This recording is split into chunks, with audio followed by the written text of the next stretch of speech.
Oh my god. You're doing a great job. Katie, when's your birthday? Are you secretly a birthday girl too? I'm Last May month. 12th. May 12th. May 12th. Okay. Oh my god, I should have said something last time. Yeah. How dare I? Okay, well, May 12th was still, mildly racist. Anyway, make some noise for Katie. I like it everyone cheered over my last name so that you couldn't quite tell if she got it right or not. But you did get it right. So that's lovely. I'm gonna move this. Hi everybody, I'm Katie Bukurka. Hi, lots of room. Yeah. My birthday's 5/12. And when my partner and I first started going out, we had started going out like May 16th. And my birthday's May 12th. And I was like, I want you to know, my birthday is really important to me.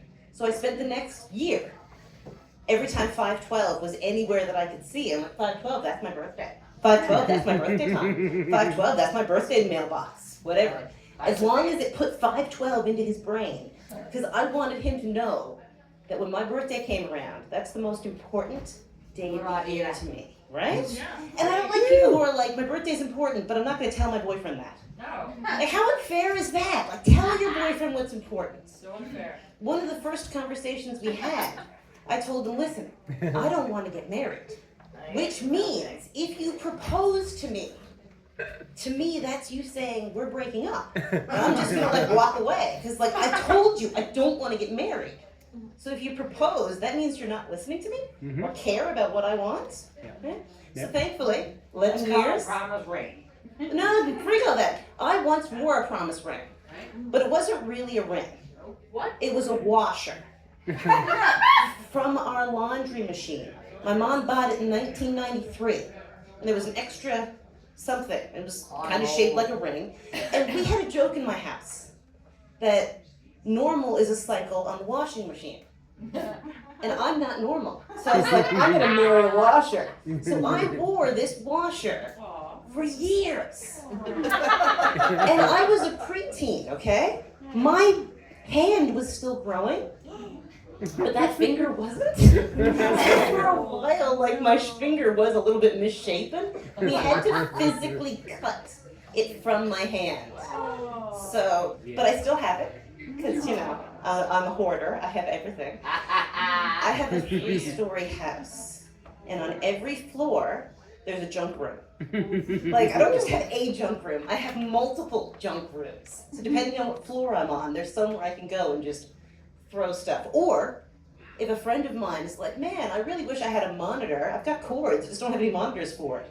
You got one. I have that monitor. Oh, yeah. I have so many of my friends. In fact, just as a public service announcement, I'll mention, if you need any 4T or 5T clothing, I've got a bunch that I'm trying to get.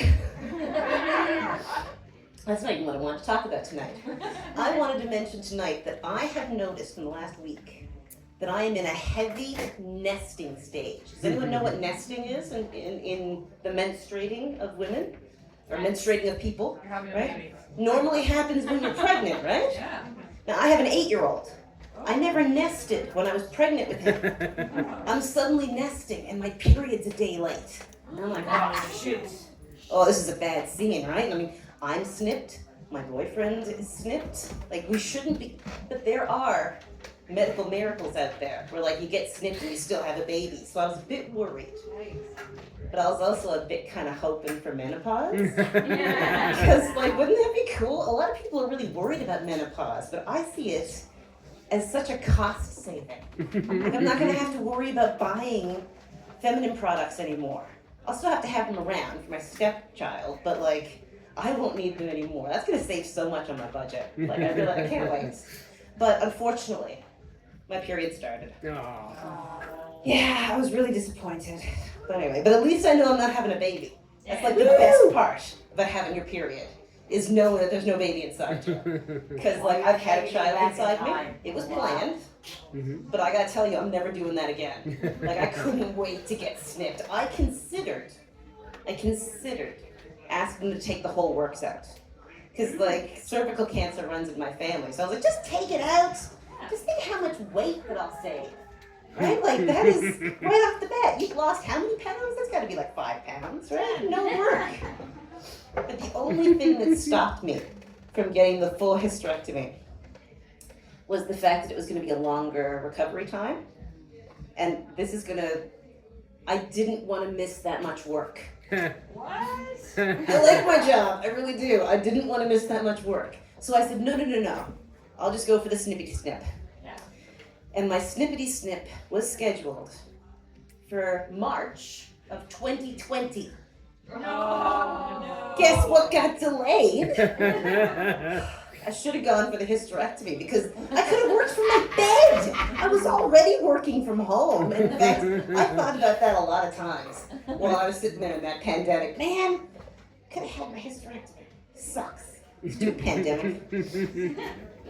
So anyway, I've been nesting. My house is so clean, but I've been dust everywhere because I'm not the kind of person who cleans every week.